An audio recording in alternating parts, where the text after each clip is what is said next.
Jasper, welcome to Living Off Rentals. Thanks for having me, Kirby. I'm excited to dive into it. Yeah, absolutely. It's great to have you here. I'm super excited. Just for those who are listening, Jasper wrote the book called "Get Paid for Your Pad," and he also hosts an awesome podcast by the same name. And I actually found your podcast in 2017 when we had the crazy idea to rent our basement as a separate apartment. We converted, we bought a house, we rehabbed it, and we realized we had a walkout basement. We're like, I've heard about Airbnb. I know the potential, let's just try it. And so your podcast was one of the first ones I started listening to, and just had awesome content and great information. So people should definitely check that out. And, I know you're up to 325 episodes. So we have a lot to discuss today. I want to dive into some of your top lessons learned from that. So before we get started, if you could just fill in some of your background a little bit, and then how you first got into short-term rentals.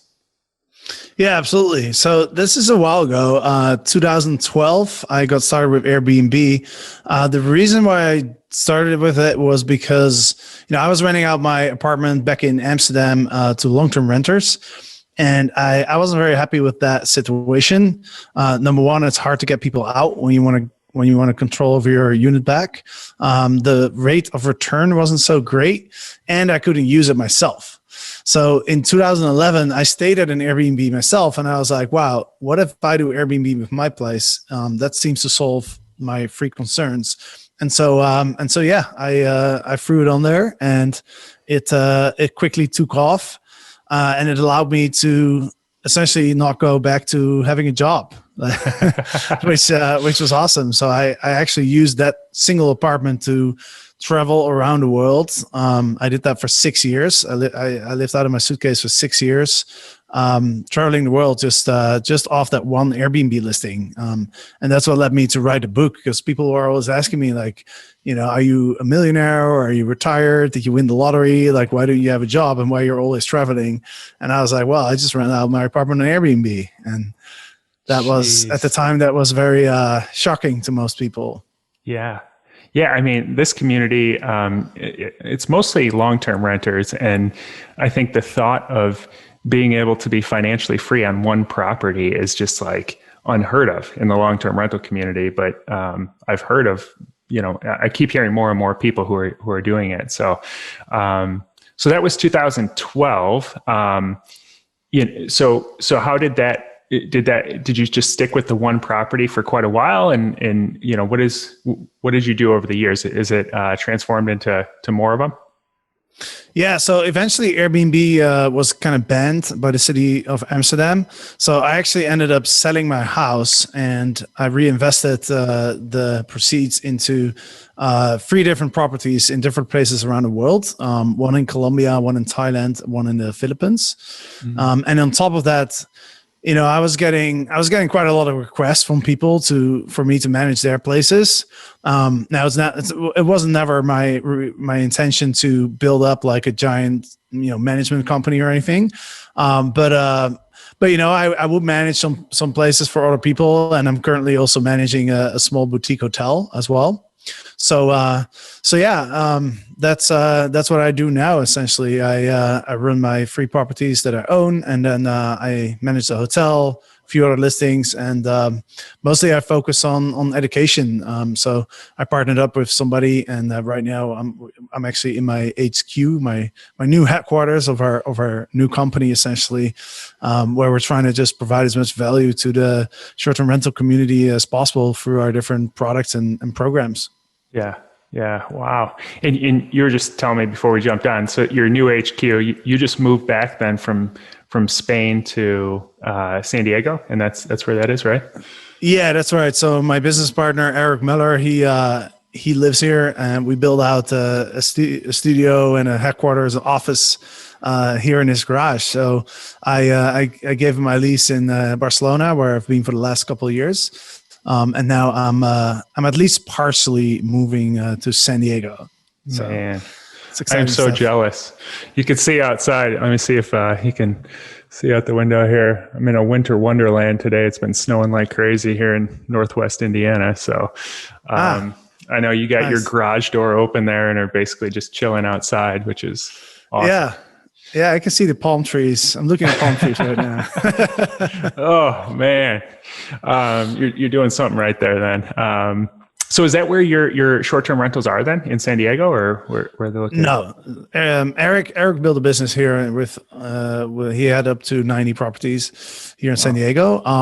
But myself, no, I decided to invest in emerging markets, and that's mostly because I actually paid off my mortgage for my house in Amsterdam back in the day. Fortunately, I made the smart decision of not wasting my money, but like paying off the mortgage. Yeah. And then, so I had, and I've been traveling out of my suitcase like for 6 years. So I was like, there's no way any bank is going to give me a mortgage, right? So I had to cash invest, which, there's no point investing cash in a market where people can borrow at like 3%, right? So I figured, okay, let's go to emerging markets. I found like a couple real cool spots during my travels. And then, these places like Thailand, Colombia, you can't really get a mortgage there anyway, right? So, the mortgage rates are like 10%. You have to put quite a bit of money down. So the market's not so leveraged there. So there with your cash, you can still invest and get a pretty good return on investment. So that's why I decided to take that route. Interesting. Yeah, I want to get into some of the differences between managing short-term rentals abroad compared to the U.S. But before we do, I'm curious. Getting into this in 2012, what are some of the biggest changes that you've seen since that time? Because that's that was the real Wild West of Airbnb. I think it started in 2010, right? Yeah, I think technically they started in 2008. Okay. Or even 2007, but I mean, it took a while for it to get some traction. Yeah. So I mean, back in 2012, it was still pretty small. I mean, the website, there's a site, it's called like I can't remember the name, but like you can look up websites in the past, and if you look at the website in 2012, it looked completely different. Mm. But I'd say the main difference is, back in the day, people didn't really know how to use the website very well. They didn't understand hospitality very well. So most hosts, from my perspective, they weren't necessarily doing the best job they could. And people just didn't have. There was no education around it. There was, people didn't have much experience. So everyone's trying to kind of figure it out. And that's why I wrote the book. To provide some education. But yeah, I mean, what that's changed, like nowadays, hosts are so much more professional, right? I mean, back in the day, you saw listings that had, pictures taken with a smartphone and, no descriptions. And it was just, it wasn't very good. Nowadays, in, most markets, like hosts generally know what they're doing. Yeah. But not only that, I mean, it's just much more professional, right? Yeah. That you have a lot of professional hosts now that manage, 30, 50, 100, 200 units. So yeah, the whole industry has become more professional. And that's why nowadays as a host, if you want to get into Airbnb, you have to educate yourself a little bit, because otherwise like it's really hard to compete with the existing hosts. Yeah. Yeah. Yeah, that's true. It's funny. I lived in Hawaii for a couple of years. It was 07 to 09, and I got on couchsurfing.com. I created a profile there, and I never actually had time to host someone, but I always wanted to. And that was like the early version of Airbnb, and then I think Airbnb probably learned a lot from couchsurfing, and then built it up to what it is. But what I love about short-term rentals, and what I tell people all the time, is that it's like so easy to get into, and you can start making money pretty quickly. But it's also like, it can be like an art form to like optimize the business. And I mean, when it comes to like, the guest experience and the pricing and overcoming problems, which which I love. I think I was kind of like made to do this, and I was compared to like playing a sport. You can like pick up a basketball and probably play a little bit, but if you want to get really good, it's there's like no limit to the things you can implement and like optimize. So it sounds like that's what your book talks about a little bit. Like, it's advice for people who want to get into it, and then also for people that want to optimize their business, who've been in it for a while. So I'd like to start with people who are new and are just kind of finding out about Airbnb, and they want to do this, they know the potential. So what's the best entryway? You mentioned that you manage some properties for others that you don't own, and then you also own some. Do you recommend that if somebody's listening to this, they should co-host on a property they don't own, or should they invest in a property?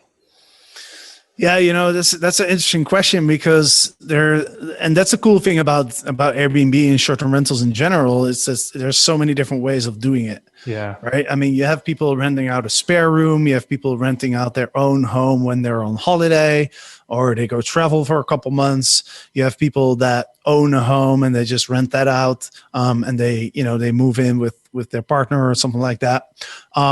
So I think the first question that you want to ask yourself is, do you want what's the goal behind this? What are you trying to achieve? Right? Do you want to build an actual business that's going to create long-term wealth for yourself? Do you want to maybe you want to quit your job and you want to make at least a certain amount of money each year to support yourself, or maybe you want to do it as a side hustle, right? I think that's the first question that you have to ask yourself, because if you don't have that vision of what you're trying to achieve, then that it's unclear like what path you should take. So I'd say that's question number one. And then, so if you ask me like, okay, how should people get started? It really depends on that, right? Because there are so many different ways to do it. You could totally invest in a property just like you invest in a long-term rental. But then, what's important is to figure out like, okay, you want to, number one, you want to choose a spot that would do really well for short-term rentals. Because the thing is, like with short-term rentals, there's more variety in performance, if that makes sense. If you have an apartment in a certain neighborhood in a certain city, and if you tell me the size of the apartment, how many bedrooms, how many bathrooms, I can probably guesstimate the rent that you'll be able to get long-term with a rent. Yeah, exactly, with a fairly accurate margin, right? Yeah. With short-term rentals, that's not the case. Like, for example, just to give you an example, right? I was talking to Andrew Kitchell, who's the CEO of Wheelhouse, which is a pricing app for short-term rentals. I just listened to that episode. Yeah. Oh, you did? Okay, yeah, cool. Awesome. Yeah. Yeah. So one of the things I learned from him, because he ran Lyric, and they had up to 1,500 units at some point, and they had units in similar units in the same building, but then one unit would gross like twice the amount of another unit, just based on kind of the interior design of the unit. You know what I mean? So that's kind of crazy, right? So yeah, and I used to say this too, like the amount of money that you can make also really depends on the host. So, for example, like if I have two similar units in a similar building, and I give one of those units to one host and one unit to the other host, if one host is communicating well with the guests, is really thinking about like what's the experience that I need to design for a specific avatar that I'm targeting, and that person really thinks about the design of the unit and the needs of the travelers, right? The other host is just kind of putting some furniture in, throwing it on Airbnb, taking some pictures. I can guarantee you like that one host could be making zero, and the other host could be making twice the long-term rent. Yeah. Right. So it's way more, the short-term rental performance is just way more dependent on so many different factors versus long-term rentals. So that makes it more lucrative in a lot of cases, not always, but in a lot of cases it makes it more lucrative. But at the same time, it also requires more education. It requires more effort in order to make that happen. Got it. Yeah. Yeah. That's kind of the art form I was talking about. Like, it's like it's not just like a spreadsheet where, like it is with long-term rentals. Typically it's like, this will rent for this much. There's so many optimization things that you can do.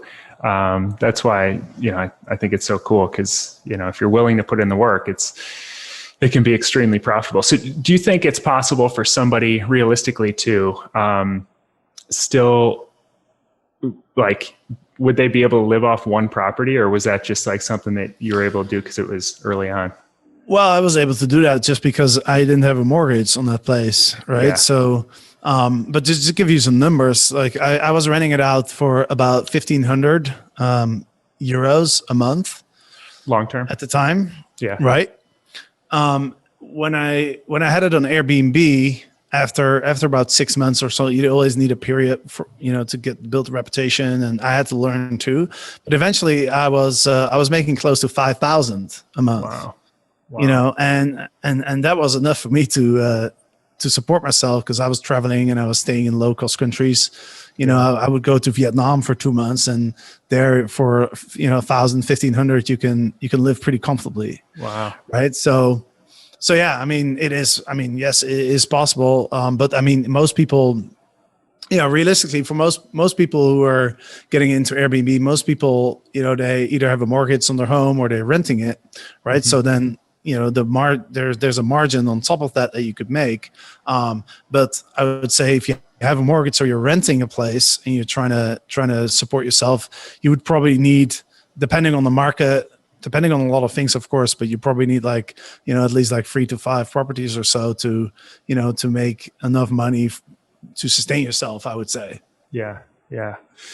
I see. So if there's somebody listening who has been doing this for a while, but they want, just kind of like on a small scale, but they want to level up their business. And I feel like that's kind of where I'm at right now. I've got 6 listings here in Michigan City, Indiana, and they've been just really doing well. But we've been kind of, just learning as we go, which I recommend to people. But we're at a point where we need better systems in terms of like management and software. And so if we could talk about, what you recommend, I know you've looked at just about everything that's out there at this point. So when it comes to like management software, is there one that kind of stands out in your mind that, is better than the others right now? Not really. No. It really depends, just to give you some background on that. We run a mastermind called STR Legends, which is for operators that have at least 30 units. Okay. And we have about 30 companies in there. And they manage from anywhere from about 30 up to 300 properties. Mm-hmm. Now, we ask them, what property management software do you use? And we got about 10 to 15 different answers, right? We also have a student group for, more for beginners, where we have about 350 students. It's called Short-Term Rental Profit Academy. And, I do coaching calls every single week in that group. And I can tell you there's probably at least 20, 25 different softwares that people use. So the market is very fragmented in terms of the PMS, the property management softwares. I can tell you some of my favorites, but it really depends on your situation and what you what you like. Like some people just like different types of softwares, just the UI or whatever it may be. But I think for beginners, I think Your Porter is a very solid one. Your Porter app, and that's because number one, it's very affordable. I think they charge about $7 per listing, and it includes a lot of functionality like direct booking website, like all the standard kind of functionalities that are out there, like task management and central calendar, pricing, automated messaging. So I think that's a really solid one. IGMS is one that's really good as well. That's also suitable for people that are kind of just starting out. And then what we see is, there's other systems like Guesty, for example. Guesty is very sophisticated, but then it's very expensive. Mm-hmm. Right. So, And then there's more like kind of systems that have setup fees that are more that might be interesting for people that already have an established company. But if you're just getting into it, I recommend start out with something like your porter, because it's affordable, and but it will save you a lot of time. Yeah, interesting. Yeah, and I heard your interview with the CEO of Logify too, and I thought that was interesting too. There's some interesting features. I was warned there were some calendar issues that a friend of mine recently had, and so yeah. Well, I'm trying to be. I'm really big into the book Essentialism, and his whole premise is like you explore as much as possible up front, and then you dive into the critical few as opposed to the trivial many. So, I'm trying to explore as many options as possible right now before diving into one, because I see people all the time like jumping from one to another, trying to find like the silver bullet. And so I think it's important to do your due diligence up front, but I appreciate that insight. Yeah, for sure. Yeah. And if I can give one more piece of advice on that one, there is no perfect PMS. Yeah. So what I see hosts do, which I think you probably want to avoid, is they start using a PMS, and then they find one thing that they don't like, or one bug, or one thing that's not perfect, and then they're like, okay, this one doesn't work for me. I need another one, and they just keep jumping from PMS to PMS, and just wasting a lot of time. So I like your approach, where you're saying like, okay, I'll do some research, then just go with one, and just don't expect it to be perfect. Yeah. Because that it just doesn't exist. It's just too complicated for a perfect system to exist, in my opinion. Yeah. It's great advice. You mentioned the episode you did with the founder of Wheelhouse, and ironically, I just found out about that software within the last couple of days. I had heard about Price Labs a lot. I didn't even know Wheelhouse existed, but then a friend of mine said, if you're on Airbnb, that's the one you want to use, in his opinion. And pricing has become something that I've gotten into a lot more recently, because I've realized this is another art that it's hard to, I'll talk to new hosts sometimes, and they'll be like, oh, I just listed this property and it's killing it because I'm booked up, all summer long, and it's only January. And I'm like, oh, you're giving away a lot of money probably, if that's the case. And but as a long-term renter by nature, I was doing that in the beginning too. I wanted to see every day booked up, because vacancy scares me, but there's like this delicate balance. So can you talk a little bit about your pricing strategy, or what you recommend to people in terms of pricing, and how that balance works? Yeah, absolutely. So, well, first of all, there's free pricing apps that people use, Wheelhouse, Price Labs, and Beyond Pricing. And it's the same thing with the PMSs. If you ask 30 people, they'll, the 10 will use Price Labs, 10 will use Wheelhouse, 10 will use Beyond Pricing. I personally think Wheelhouse is pretty awesome. But I think the most important thing is just use a pricing app. Just don't try and calculate everything yourself. Even when you use a pricing app, you can still adjust it and use your personal experience and your personal insights. But yeah, so I mean, when it comes to pricing, the best way to think about this is in terms of a concept called pacing, or you could also think of a demand curve. Basically, what it means is, you want to be booked alongside the amount of demand that kind of hits the market. So just as a very simple example, because what you mentioned is very on point. It's like, if you're fully booked 6 months out, guaranteed you're charging too little, right? If you have, if you in the next month you only have like 3 days booked, guaranteed your price too high. So what you want to do is you want to price in a way that your bookings are coming in according to the average in your market, if that makes sense, right? So if people let's say that like 2 weeks out, 50% of the people that are going to visit your area have booked their Airbnb, then you want to be booked about around 50%. Okay, does that make sense? Yeah. And so how do you look at data to see that? to know? Yeah, I mean, pricing apps and particularly Wheelhouse will show you that data. Got it. So you can see that exactly, right? Now there's one other concept to take into consideration. Now you mentioned, you guys are your audience mostly doing long-term rentals. Mm-hmm. The big advantage of long-term rentals, in my opinion, is you have a guaranteed income stream, right? Versus if you follow the optimal pricing strategy, and when I say optimal, what I mean by that is that you are on the long term, you are going to make the most amount of money on average per month. That also means that there might be some variability from month to month. So maybe 1 month you make 1,000, and 1 month you make 4,000, right? Yeah. But on the long term, on average, there's an optimal way to price.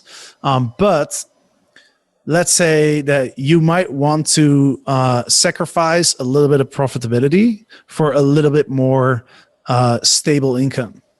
So the lower you price, the quicker you get booked. You won't have the optimal, you won't be maximizing your profit, but your income is going to be more consistent. Yeah. Got it. I mean, if you exactly right. So if you price in an extreme case, like your friend who's 6 months booked in advance, he's probably going to make around the same amount of money every single month, right? Because he's always going to be fully booked. Mm-hmm. And my guess is he's probably charging a very similar price for different dates. Mm-hmm. And that leads me into the next. The second most important aspect as well is, you want to price according to demand shifts. So the high season, the weekends, the peak dates, like Christmas, New Year, stuff like that. You want to accurately move your prices up and down according to the variability in demand, right? So yeah, those are the most important concepts when it comes to pricing. And then there's, you can dive deep into revenue management strategies where, for example, you're going to look at, for example, your gaps. One of the biggest issues or challenges is how do you fill up the gaps, right? You have a little gap Tuesday to Thursday. Yeah. Right. That might not be that, you might not be able to find somebody who's traveling to your area specifically from Tuesday to Thursday. So there's strategies around that where, for example, my favorite strategy for that is I would contact the people that have the booking before that Tuesday and after, and I would just give them a deal if they want to extend for like a day or two. Or if they want to come a day or two earlier, or they want to stay a little bit longer. And that way you can fill up those gaps because those are so hard to fill. Yeah. So that way you can really kind of maximize your occupancy without having to drop your prices. So you're following the demand curve. So you're able to charge higher prices, but that also means that you might have some gaps. But then you can use that strategy to kind of fill up those gaps. Yeah, that's interesting. Yeah, and I've noticed that the minimum nights is big too. Initially, we were just like, oh, we'll just do 3 minimum nights year round, and now what we've realized is that we have the whole summer set to, I think it's 5 or 6 is the minimum, because we get these big chunks booked, and then those orphan days, those in-between days of Tuesdays and Wednesdays aren't so much, but if it's 3 nights, every weekend is a 3-day weekend. And then all you have left is those, those cheaper nights that you can't book. So, that's really... And so just to comment on that, there's one feature that Wheelhouse has, which I think is really awesome for that. You can set your minimum nights to, for example, 6 or 7, but then if there's a gap, it will automatically decrease the minimum night stay for that gap.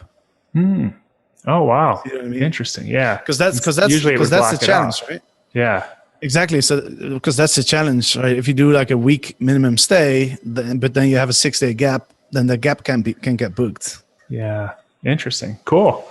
Yeah, I'm definitely going to have to check out Wheelhouse. I appreciate that. So, all right. So you've been doing the podcast for a long time. You've talked to, you're at like 325 episodes. So you've talked to a lot of people.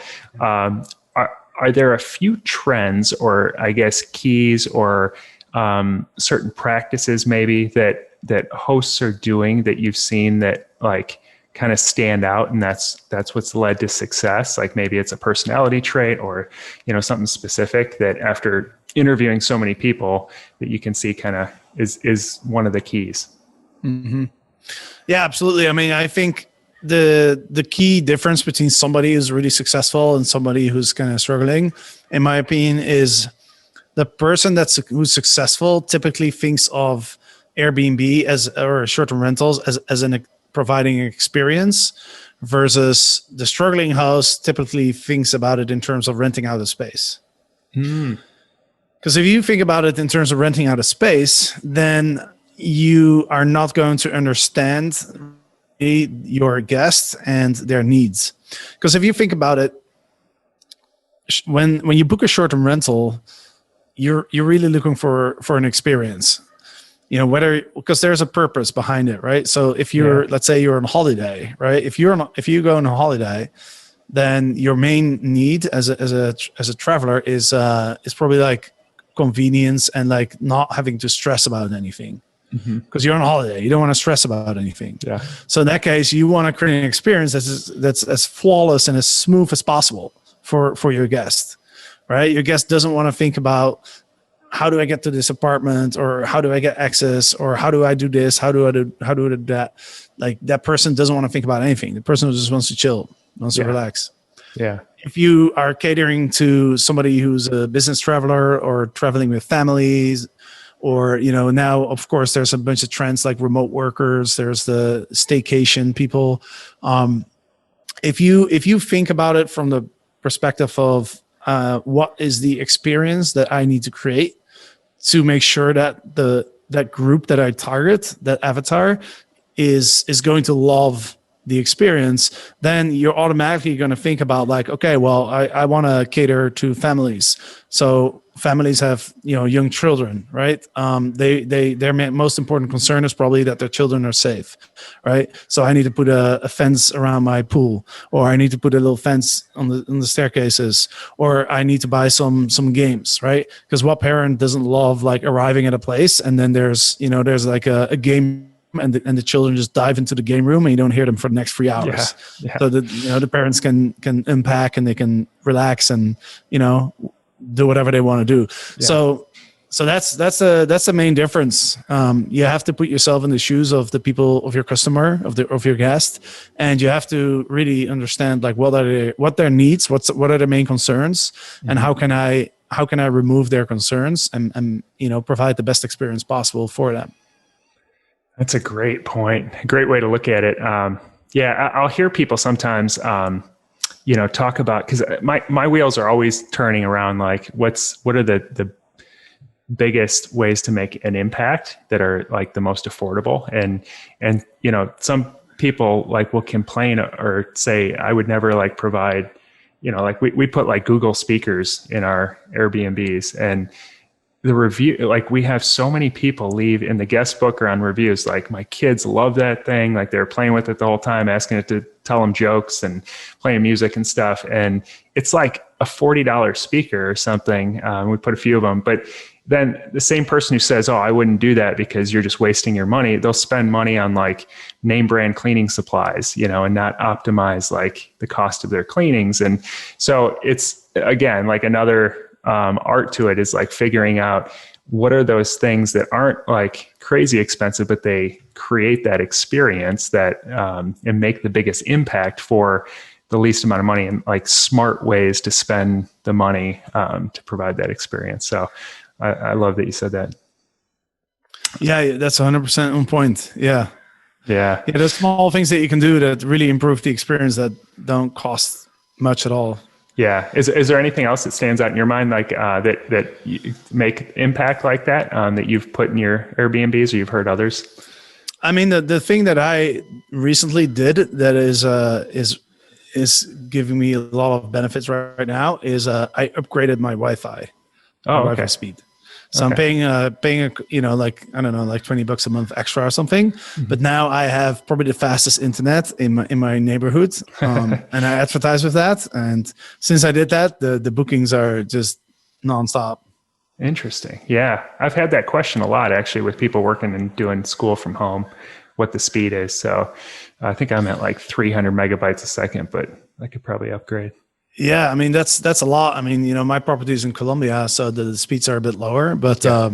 But yeah, no, I mean everybody needs internet right now because everybody's doing what we are doing now, which is video calls, Yeah. right? So if you have 300 MB per second, that. I mean, I'd say that's pretty fast. So if I were you, I would, maybe take a screenshot of a speed test and drop that into your photo gallery, so people That's can really smart. see like you're not just saying like, hey, I have fast internet. No, you're actually proving it. You're Yeah. showing it. That's smart. Yeah. I'm going to do that. Cool. Where do you think the future is heading with short-term rentals? Because right now you mentioned it's pretty fragmented. There's platforms. It seems like every single day there's like a new platform that's going to like do something that is going to help you out, and then Airbnb will change the way they do it to make platforms totally obsolete that people have spent years building. So how do where do you think it will land eventually? Like there's going to be like one massive platform everyone's going to be on. It's going to be like commoditized, or I like it right now because you can find opportunity in that. There is, like you said, you can't just say, well, in this town, it's going to be this much per night. It's all about the experience and how smart you are as a host. But do you think that's how it's going to stay, or what's your impression? Yeah, I think that's it's always going to be that way. For the simple reason that people, like I said, like people want an experience. Yeah. Right. So that I don't think that's ever going to change. But some things that I do see is, number one, I think, because of what happened in 2020 with Corona, I think short-term rentals have actually given a boost, because, people don't want to be in crowded spaces. So they'd rather stay in an Airbnb than in a big hotel. Right. So I think that's one thing. Number two, obviously what we see now, the market in terms of performance is extremely fragmented. Like the urban places, it's very tough versus the remote markets, the doing record years. Yeah. So I think as a whole, I think this probably it's a good thing for the short-term rental industry. And in terms of like the software and the tools that are out there, I mean, yeah, I definitely think there's going to be some validation in the future. Because I mean, if I look at how many different platforms that are out there right now, like I don't know if they, I'd be surprised if it stays this way, if they can all kind of survive.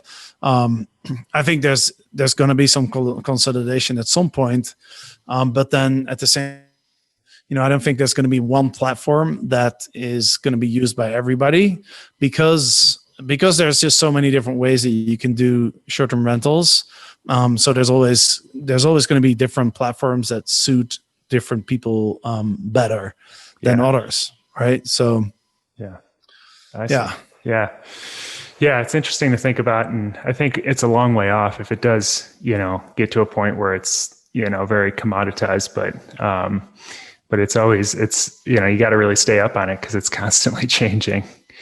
Yeah, and we're still a very new industry. I mean, even though, of course, vacation rentals have existed, or short-term rentals essentially have existed for, the moment that people start building houses, probably. Mm-hmm. But the way that we use it now is pretty new, right? Yeah. It's not just when you go on holiday anymore. You go to a beach resort or something like that. It's now like just because of Airbnb. It's just it's become way more I say that accessible for a lot of people. Yeah. Right.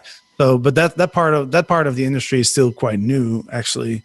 So yeah, I mean, it makes sense that in the early stages of a new industry, you always have a lot of fragmentation in terms of services and softwares and all of that. Yeah. And so there's a lot to consider when investing in the U.S. I kind of have dreams of building a business here, and I like being local and being able to wrap my hands around it. But eventually I'd love to have Airbnb in like Costa Rica or somewhere in like Central America that because it's pretty simple to get down there from here, from the Chicago area. And so it'd be nice to be able to use that myself and have something. But I have reservations about investing outside the US just because I know the laws here. I know there's a lot to consider about investing in short-term rentals in general when you know the laws, but then when you go to a new country, it opens up all these other potential risks, I guess, or maybe that's just my considerations around it. But what are some of the things that, how did you get comfortable with investing in Colombia and the Philippines? And what are some of the key considerations you'd say to think about if you're going to invest internationally? Yeah, I mean, it's probably a lot. I can't say that I felt 100% comfortable. Yeah. Because like you said, you invest in a property in the Philippines or something. I mean, if one day, you go there and there's a security guard who just tells you like, no, this doesn't belong to you, then it's like, good luck. Right. Yeah. So, I mean, yeah, it's risky. It's riskier. Right. Yeah. So, but then also, I mean, if you can get a mortgage, then it makes complete sense to me to invest in your local market. Right. But if you can only cash invest, then that's a different story. But yeah, some considerations for if people want to invest in emerging markets, I'd say, first of all, you gotta make sure that you're not falling into a scam, because that happens a lot. And that really, you really want to avoid that. I know people who've lost literally hundreds of thousands of dollars. So you want to, the trust is the biggest part, right? So you have to, don't just go on holiday somewhere and then, you run into some sort of project and it looks good and you're thinking, well, okay, let's just get into it. You have to do a lot of due diligence to understand, like, who is this party? Have they, what have they done in the past? Go visit those properties that they've developed in the past, and see, how that goes. Look up online, like look for reviews, Google the name of the company with like review scam. Do as much research as possible, because even I know stories of people that even though they've done the research and even though they've literally signed like a legal document, they still got scammed out of the money because the lawyer was in it. He was like either in it or he wasn't smart enough to see it. Yeah. So yeah, no, I mean, I think your concerns are valid. Like, you have to be really, really careful. Just do a lot of due diligence. And then if you do want to make the decision, just do a little bit of research into the judicial, how do you say that? Judicial. Yeah. Judicial system, right? So definitely go to a country and figure out, like, if I sign a contract, like, does it hold up in court? Like, how does that whole system work? Because in some countries that it's not going to be always like what you're used to at home. Let's just put it that way, right? So yeah, I mean, maybe if you want to get your feet wet, maybe just choose something that's like affordable. Yeah. So don't pour your entire wealth into something in a foreign country, right? And that's the advantage of investing in emerging markets, is that the prices are pretty cheap overall. Yeah. Like, I bought a studio in Thailand. It's in a condominium with a pool and all of that, gym. It's right on the beach, and it costs like about $50,000. Right. So if you have, let's say you have $500,000 to invest, if you buy something for $50K, just to kind of go through the experience and learn a bit about it. If something goes wrong, then at least, like, you haven't lost that much. Yeah. Yeah.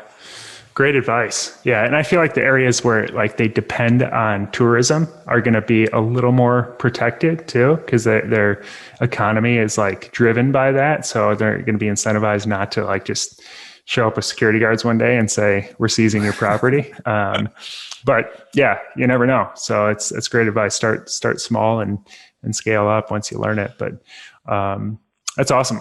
You're a wealth of knowledge. I really appreciate this. I won't keep you too much longer. I just have one more question about your goals.